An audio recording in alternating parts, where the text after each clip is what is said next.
여러분 안녕히 주무셨습니까? 참 좋은 아침입니다.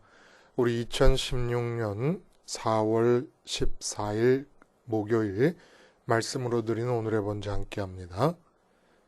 사무엘상 20장 1절부터 마지막 42절까지 말씀으로 같이 하겠습니다. 35절 밑으로 쭉 내려가서 35절부터 마지막까지 한번 읽어봅니다. 여러분 한번 꼭 읽어보셔야 오늘 귀한 내용들을 내 것으로 삼으실 수 있을 것입니다. 35절부터 시작. 아침에 요나단이 작은 아이를 데리고 다윗과 정한 시간에 들로 나가서 아이에게 이르되 달려가서 내가 쏘는 화살을 찾으라 하고 아이가 달려갈 때에 요나단이 화살을 그의 위로 지나치게 쏘니라. 아이가 요나단이 쏜 화살 있는 곳에 이를 즈음에 요나단이 아이 뒤에서 외쳐 이르되 화살이 네 앞쪽에 있지 아니하냐 하고 요나단이 아이 뒤에서 또 외치되 지체 말고 빨리 다름질하라 하매 요나단의 아이가 화살을 주워 가지고 주인에게로 돌아왔으나 그 아이는 아무것도 알지 못하고 요나단과 다윗만 그 일을 알았더라. 요나단이 그의 무기를 아이에게 주며 이르되 이것을 가지고 성읍으로 가라 하니 아이가 가매 다윗이 곧 바위 남쪽에서 일어나서 땅에 엎드려 3번 절한 후에 서로 입맞추고 같이 울되 다윗이 더욱 심하더니 요나단이 다윗에게 이르되 평안히 가라. 우리 두 사람이 여호와 이름으로 맹세하여 이르기를 여호와께서 영원히 나와 너 사이에 계시고 내 자손과 네 자손 사이에 계시리라 하였느니라 하니 다윗은 일어나 떠나고 요나단은 성읍으로 들어가니라. 네, 오늘 우리가 함께 읽은 말씀 중심으로 세상에서 가장 완전한 슬픔이라는 제목의 하나님 말씀 증거합니다. 세상에서 가장 완전한 슬픔. 여러분 우리가 슬픈 일을 당하면 사람이 울 때 내는 소리를 아이고 아이고 합니다. 이 아이고 아이고 하는 것은 한자에 슬플 애자와 아플 고자, 고통스럽다 할 때 고자를 써서 애고에서 나온 말이라 그래요. 애를 느린 소리가 아이라고 해서 아이고라고 하는 것은 슬프고 고통스럽다, 슬프고 고통스럽다 하는 말이라는 거지요. 근데 이 애자를 살펴보면 언제나 그런 것처럼 한자가 참 깊은 통찰을 우리에게 늘 안겨다 줍니다. 한자의 자형을 들여다보면 이 슬플 애자는 입구자와 옷의자를 합친 글자예요. 그런데 옷의자 여러분 한자에서 다 그 마음에 옷의자의 모양을 떠올리실 수 있지 않습니까? 그러면 그 슬플 애자는 옷의자의 윗부분과 아랫부분을 떼어서 놓고 입구자가 그 사이로 끼어 들어갑니다. 근데 옷의자가 왜 어떻게 만들어졌냐면 우리식으로 말하면 옛날에 그 두루마기 있잖아요. 두루마기처럼 여기 옷깃이 이렇게 달려있는 그런 옷을 입어서 옷깃을 단단히 여미고 있는 사람의 모습을 옷의자로 표현을 한 거라는 겁니다. 그래서 슬플 애자라고 하는 것은 이렇게 옷을 입었을 때에 입을 옷 속에 묻어버린다는 얘기예요. 왜냐하면 옷의 그 깃을 의미하는 옷의자의 윗부분과 그 다음에 옷 입은 모양의 두 팔과 옷깃이 서로 이렇게 교차되어지는 모습을 그린 그 옷의자 아랫부분 사이를 뚫고 입구자가 들어갔으니까 옷 사이에다가 자기가 입은 옷에 입을 묻어버린다는 얘기죠. 그러니까 옷을 이렇게 들어가지고 입을 콱 틀어 막는 거예요. 입을 틀어 막는다는 게 무슨 뜻을 의미합니까? 입이 갖고 있는 기능이 뭐예요? 먹는 것이고 말하는 것입니다. 옷을 입는다는 건 사람 사이에 들어가서 삶을 산다는 의미인데 사람 사이에 들어가서 사람과 더불어 같이 삶을 살 때 제일 중요한 일이 뭐예요? 함께 먹는 것이고 말하면서 함께 살아가는 겁니다. 혹시 말을 못하시는 장애를 갖고 계신 분들도 수화를 통해서라도 말을 하면서 살아가는 거예요. 근데 슬픈 일을 당하면 먹고 싶지도 않고 말하고 싶지도 않게 되는 거예요. 사회생활 자체를 하고 싶어지지가 않는 겁니다. 그러니까 사람을 피하게 되지요. 그러니까 우리 집안에 큰 교통사고를 당해서 죽은 사람이 있다. 그러면 그거를 자랑스럽게 가서 얘기하고 싶은 마음에 갖고 있는 사람이 누가 있어요? 아무도 없어요. 반면에 기쁨은 어떤 겁니까? 슬픔은 입을 옷에 파묻어서 먹고 싶지도 않고 말하고 싶지도 않은 반면에 기쁨은 잔치를 벌여서 먹는 것을 과대하게 신경을 씁니다. 잔치를 벌여서 먹는 거예요. 기쁨의 일이 생기면. 그리고 누가 묻지도 않았는데 와서 자꾸 자기에게 일어난 기쁜 일을 자꾸 얘기합니다. 너무 반대죠? 근데 더 재밌는 게 있어요. 뭐가 재밌냐면 영어에서 슬프다고 하는 말이 뭐예요, 여러분? sad. 근데 이 sad의 어원을 따져보면 고대 영어 속에서 만족한다라고 하는 의미를 갖는 단어로부터 유래했다는 거예요. 그래서 독일어에 배부르다라고 할 때 SATT, 자트라고 하는 단어를 씁니다. 근데 이 자트라고 하는 이 단어가 바로 그 만족하다라고 하는 단어에서 유래한 건데 영어에서 sad가 만족하다라는 단어로 유래했다는 거예요. 근데 이상한 것은 이 영어의 sad와 만족하다라고 하는 satisfied가 같은 어원을 갖고 있다는 겁니다. 아니, 사트, 독일어의 사트, 배부르다. 영어의 satisfied가 슬프다라는 sad와 같은 어원에서 나왔다. 이게 무슨 얘기겠어요? 싫어하는 일이 일어나서 마음에 채워지는 것. 이것도 배부른 거예요. 싫어하는 일로 채워지는 것. 이게 슬픔이에요. 기뻐하는 일로 채워지는 것. 이게 만족이고 기쁨이지요.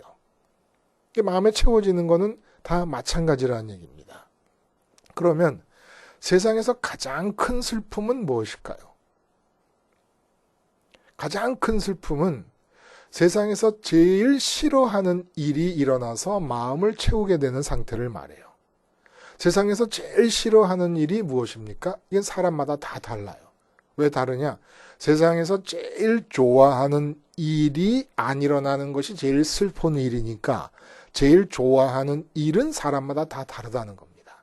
어떤 사람은 돈을 많이 버는 걸 제일 좋아하는 반면에 어떤 사람은 돈이 없더라도 무병장수하게 오래 사는 걸 제일 좋아하는데 요절하게 된다. 돈을 제일 좋아하는데 돈을 못 벌게 되고 사기를 당했다.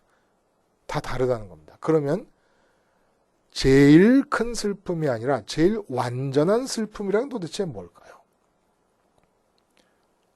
슬픔도 슬픔 나름이라는 거예요. 무슨 얘기냐? 전혀 슬퍼할 일이 아닌데도 슬퍼할 수도 있다는 겁니다. 슬픔은 불완전합니다. 왜냐하면 가짜 슬픔이 많기 때문에 슬픔 자체는 가짜인데도 슬퍼하는 당사자는 진지하게 슬퍼하는 거예요. 그러니까 참 슬픔의 특권도 선민에게만 주어져 있다고 볼 수가 있다는 겁니다. 왜 그렇습니까? 이 세상에서 알고 보면, 모르니까 그렇지, 알고 보면 제일 좋은 대상이 누굽니까? 제일 좋은 존재가 뭐예요? 거룩하신 하나님의. 거룩이라는 게 뭐라고요?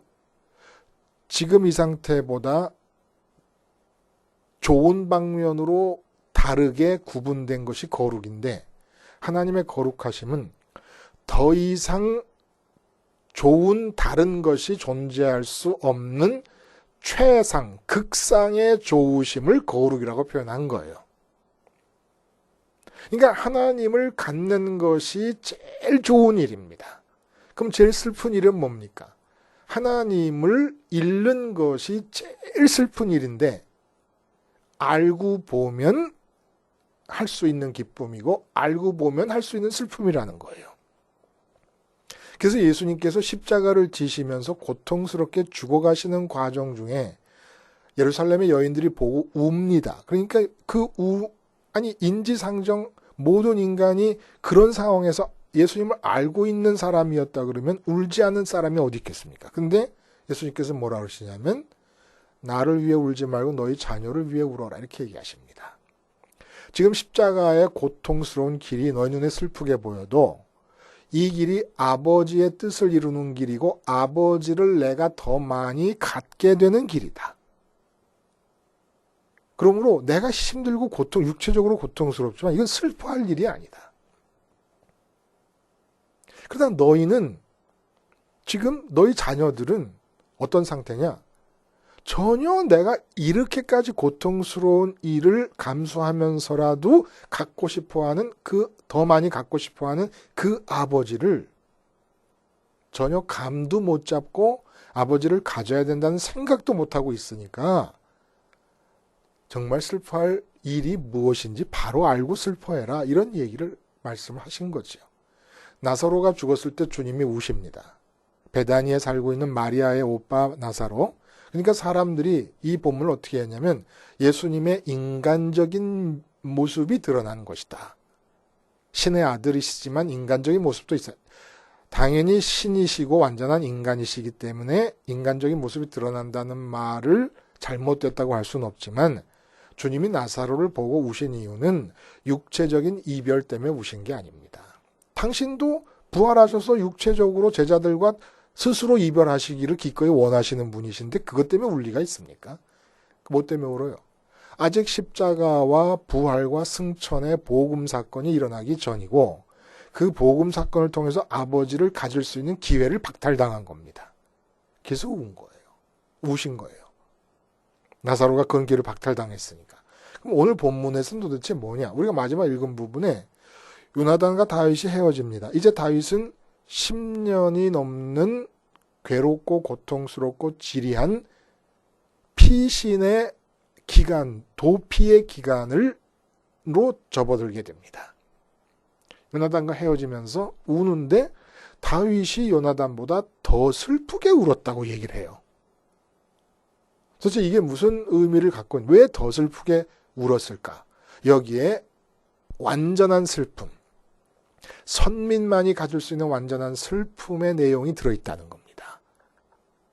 오늘 본문의 내용은 뭐냐 하면은 우리가 읽지 않은 첫 단락에서는 1절부터 11절까지 단락에서 다윗이 요나단에게 요청을 합니다. 뭘 요청을 하냐면 너희 아버지 왕이신 사울에게서 나를 죽이려고 하는 살해 의지의 결연함을 확인해 달라 라는 얘기를 합니다. 그러니까 요나단이 깜짝 놀라는 거예요. 아니 공개적으로 아버지가 너를 죽이라고 명령을 내렸을 때 앞장에 그러지 않았습니까? 내가 아버지를 설득시키고 네가 잘못이 없음을 어필해가지고 아버지께서 너를 죽이지 않겠다고 맹세를 하셨는데 너 이게 무슨 소리냐? 그러니까 무슨 얘기냐 하면은 그 뒤로 미갈이 다윗을 구해내지 않습니까? 그때 자객을 보냈기 때문에 자객의 손으로부터 피신을 시킨 거예요. 그리고 나서 또 사무엘에게 피신했을 때도 무려 자객을 3번이나 보냅니다. 그리고 그래도 안 되니까 자기 스스로 직접 죽이려고 사무엘을 찾아왔다. 그것도 실패하게 되잖아요. 이런 사실을 요나단은 전부 모르고 있었어요. 첫 단락에 읽어보면 다윗이 그 이유를 설명합니다. 사울 왕이 보기에 자기 아들 요나단이 다윗을 좋아하니까 다윗을 죽인다는 것을 요나단이 알면 요나단도 괴로워할 뿐만 아니라 자기가 다윗을 죽이는데도 방해가 되니까 자꾸 요나단이 다윗에게 알려줄 것이고 첩자 노릇을 하게 되니까 비밀리에 진행을 했던 거예요. 그러니까 다윗이 요나단에게 사울 왕이 자기를 죽이려고 하는 그 의지가 얼마나 확고한지를 확인시켜 달라고 했던 얘기는 다윗 스스로가 확인하려고 했던 게 아닙니다. 다윗이 그걸 모른다 그러면 바보예요, 바보. 이렇게 둔할 수가 없지요. 이미 미갈에게 자객을 보내기 전에, 그리고 요나단이 중재를 나설 만큼 공개적으로 다윗을 죽이라고 명령하기 전에 끊임없이 반복됐던 사울 왕의 음모, 블레셋과의 전쟁터로 내보내서 다윗이 블레셋 손에 죽게 하려고 했던 사울 왕의 음모를 눈치채지 못했을 리가 없습니다. 단지 자기는 하나님의 명령만을 따르며 자기의 길, 다윗의 마이웨이를 갔을 뿐이지 사울에 대응하지 않았을 뿐이지 그걸 모를 리는 없어요. 근데 그 이후에도 공개적인 명령을 내렸었죠. 미갈과 함께 있을 때 자객을 보냈죠. 사무엘에게 도피했을 때 3번의 자객을 보내고 자기 스스로가 왔었죠. 확고한 겁니다. 그럼 왜 요나단에게 이 부탁을 하는 거예요? 이제 다윗은 마음에 하나님의 뜻을 알고 결정을 합니다. 하나님께서 사울 왕을 피해 사울 왕과의 완전한 결별을 정하시고 내게 도피길을 가라 명령하시는구나라는 것을 알았어요. 이때 마음에 걸리는 게 있었습니다. 무엇이 걸려요? 요나단이 걸리는 거예요. 다윗도 마찬가지예요. 사울 왕이 지금 하나님을 등지고 있지만 아버지 이새로부터 7 형들이 다 자기가 생각하는 것처럼 그렇게 하나님을 생각하거나 그렇게 하나님을 사랑하지 않고 있는데 자기를 죽이지 못해 안다라는 사울 왕의 아들인 요나단이, 그리고 세상적으로 말하자면 차기 왕권에 등극해야 될 자기의 정적이 될 수 있는 그 사람이 하나님을 극진히 사랑합니다. 다윗에게도 이런 귀중한 형제가 없는 거예요. 혈육의 형제가 문제가 아니지 않습니까? 근데 이와 사울 왕가와 완전히 결별을 하려니까 요나단과의 결별이 마음에 걸리는 겁니다. 근데 지금 요나단은 어떤 상태냐면 자기 아버지가 다윗 자기 자신을, 사울 왕이 다윗을 그렇게 극단적으로까지 미워하면서 죽이려고 한다는 것을 요나단은 모르고 있는 거예요. 자기가 중재한 이후로는 계속 아버지와 다윗과의 관계가 괜찮은 줄 알고 있는 겁니다. 근데 자기 입으로 요나단에게 말하기가 곤란한 거예요. 그러니까 요나단 스스로 자기 아버지가 다윗 자신을 얼마나 미워하고 죽이려고 극단적인 결정까지도 하고 있는지를 요나단 스스로 경험하게 하려고 요청을 하는 겁니다. 그리고 마지막에 헤어질 때 요나단보다 더 슬퍼하는 거예요. 그럼 왜 더 슬퍼했을까? 이 이유를 우리가 알아야 되지 않습니까? 여러분, 이유를 알기 위해서 우선 요나단에게 슬픔이 어떤 슬픔인가를 우리가 알아야 돼요. 왜냐하면 요나단과 다윗이 헤어지는 이별의 슬픔은 각자가 똑같은 양으로 느끼는 걸 거예요. 왜냐하면 둘 다 하나님을 마음과 뜻과 힘을 다해 사랑하는 형제여 동료로서 헤어져야 되는 것이니까 똑같이 느껴요. 근데 다윗이 더 느꼈다는 것은 요나단에게 있어서 다윗과 헤어지는 슬픔 말고 다윗과 무관하게 요나단만이 갖는 슬픔이 더해지고 있는 것을 알았던 거예요. 그러니까 우리가 사랑하는 자가 나와 상관없는 일이지만은 그에게 슬퍼할 일이 당했을 때는 그 슬픔이 나한테 옮겨오는 거 아닙니까?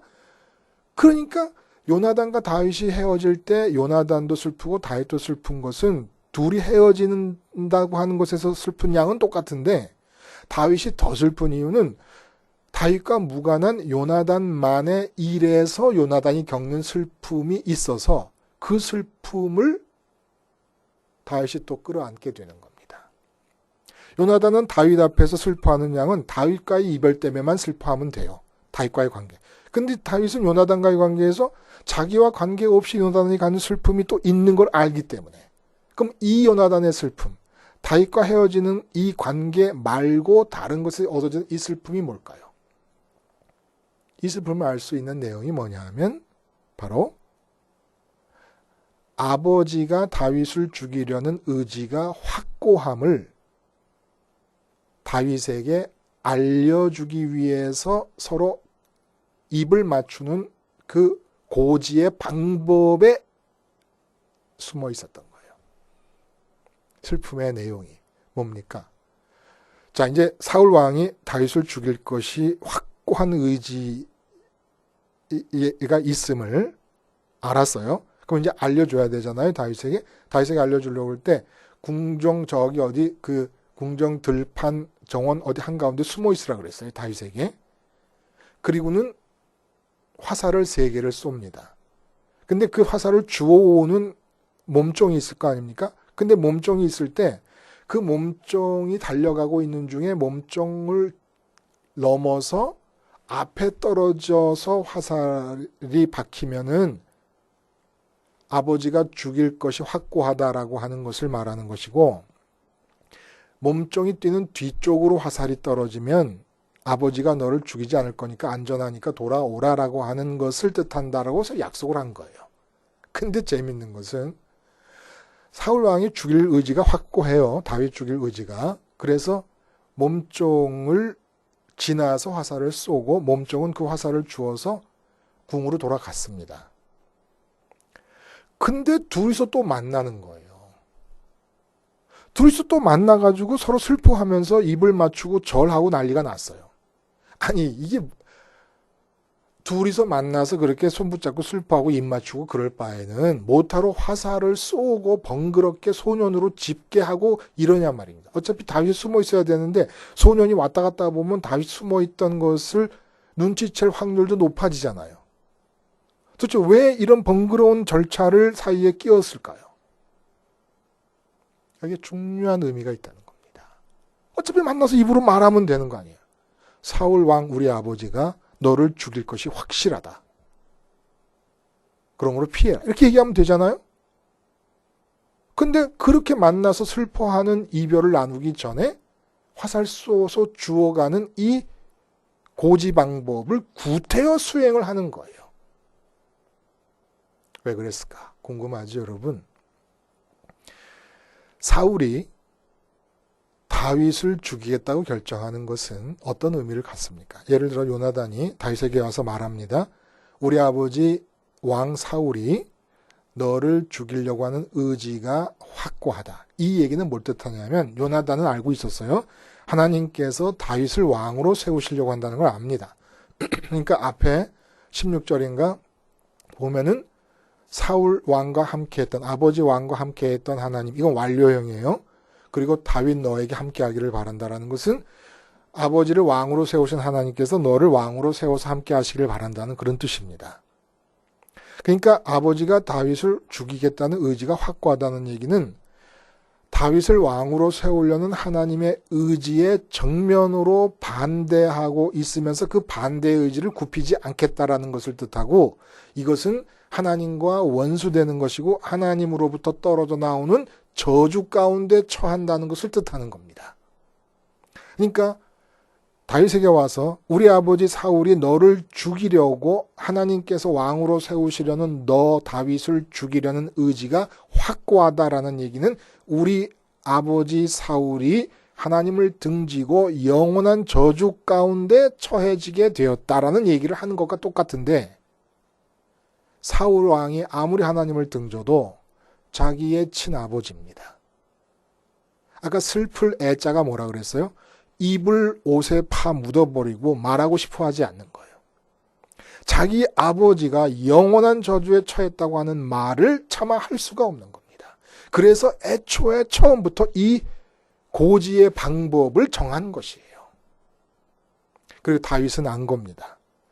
친아버지가 영원히 하나님의 저주에 처하게 됨을 이제 알게 될 요나단. 그 요나단은 누구예요? 다윗이 왕 위에 오르는 것을 조금도 시기하지 않을 정도로 하나님 가져야 되는 것이 생애의 사명인 줄 아는 사람이에요. 그러니까 획득하는 경주에서 벗어나서 버리기 경주를 하고 있는 사람이기 때문에 하나님이 최고로 좋은 분임을 압니다. 왕위 같은 것은 버리라고 주시는 것이고 왕위에 올랐어도 하나님께서 행하시는 일이지 내 일이 아니기 때문에 왕위가 다윗에게 가는 것을 조금도 안타까워하지 않을 만큼 하나님을 좋아하는 사람인데, 그렇게 자기가 최고로 좋아하는 하나님으로부터 영원히 저주를 받고 버림받아야 될 당사자가 누구냐? 내 친아버지라고 하는 것을 깨닫게 되었을 때, 어떻게 깨달아요? 다윗, 하나님이 세우시려는 다윗에 대해서 반드시 죽이고 말겠다는 확고한 의지를 가지고 하나님을 정면으로 대항하고 있는 아버지의 모습을 발견할 때, 요나단은 다윗과의 이별의 순간이, 곧 다윗과의 육체적인 이별의 순간이 자기를 낳아주시고 길러주신 아버지와의 영원한 결별의 순간이기도 했던 것입니다. 그리고 다윗은 알아요. 자기가 피신하는 문제가 큰 건 아니에요. 왜냐하면 하나님이 함께 하실 거니까. 문제는 요나단이에요. 왕궁에 거하지만 하나님으로부터 영원히 저주받은 선민에게 있어서 가장 무서운 일, 가장 슬퍼할 일, 가장 두려운 일, 하나님으로부터 버림받는 일입니다. 이제는 돌이킬 수 없는 저주에 처한 아버지와 함께 머리를 맞대고 행동을 함께 해야 되는 요나단. 요나단의 슬픔은 몇 가지인지 몰라요. 가장 좋고 귀한 하나님으로부터 버림받은 나의 아버지. 그렇다고 내가 하나님을 버릴 수는 없잖아요. 그러니까 하나님과 이별을 해야 됩니다. 근데 그렇게 버림받은 아버지와 더불어 모든 일, 전쟁과 같은 모든 일을 또 함께 해야만 하는 요나단. 이 요나단이 처한 요나단만의 슬픔을 다윗은 알고 있기에 요나단보다 더 슬퍼. 요나단이 덜 슬퍼한 건 이유가, 지금 요나단의 슬픔은 다윗과의 관계에서는 다윗과 헤어지는 것만 슬퍼하면 돼요. 근데 다윗은 요나단과 헤어지는 이 순간에 요나단이 자기 말고 아버지 때문에 갖고 있는 슬픔까지도 느껴지는 겁니다. 그래서 다윗이 더 펑펑 웁니다. 요나단, 나의 사랑하는 요나단. 나와 육체적인 이별을 하는 것뿐만이 아니라 낳아주시고 길러주신 아버지와 영원한 이별을 해야 되는 요나단. 그리고 전혀 마음에 맞을 리 없는 그 아버지와 더불어 모든 일을 함께 해야 되는 상황에 처할 수밖에 없는 요나단. 자기 자신은 하나님을 죽도록 사랑하는데 죽도록 하나님을 사랑하지 않는 자를 아버지로 두고 함께 살아야 되는 요나단의 슬픔에 다윗이 목 놓아 우는 겁니다. 이 하나님 이름을 슬퍼할 수 있는 요나단과 다윗, 선민이 이 땅에서 슬퍼할 수 있는 유일한 슬픔이요, 사람 중에서 보일 수 있는 가장 완전한 진짜 슬픔인 것이지요. 그토록 좋은 하나님, 잃어버려서 나중에 이런 슬픔 갖지 말라고 일어난 사건이 십자가 사건 아닙니까? 십자가에서 하나님보다 더 먼저 내 마음에 다가오는 모든 세상 것들에 대해 죽음으로써 하나님 잃은 슬픔으로 일을 가는 일이야 있어서는 안 되지 않겠습니까? 다윗과 요나단과 같은 진정한 완전한 슬픔을 아는 자들로서 기쁨 안에 거하실 수 있기를 바랍니다. 기도하시겠습니다. 하나님 아버지, 우리 주님, 우리로 하여금 더 이상 슬퍼하지 않아도 될 일로 슬퍼하고 삶을 낭비하지 않게 하시려고 십자가를 지시고 부활하시고 승천하셨사오니 우리 주님 십자가 생활함을 통하여 진정한 슬픔을 아는 자로서 참 기쁨을 누리며 살게 해 주시옵소서. 예수님의 이름으로 기도하옵나이다. 아멘.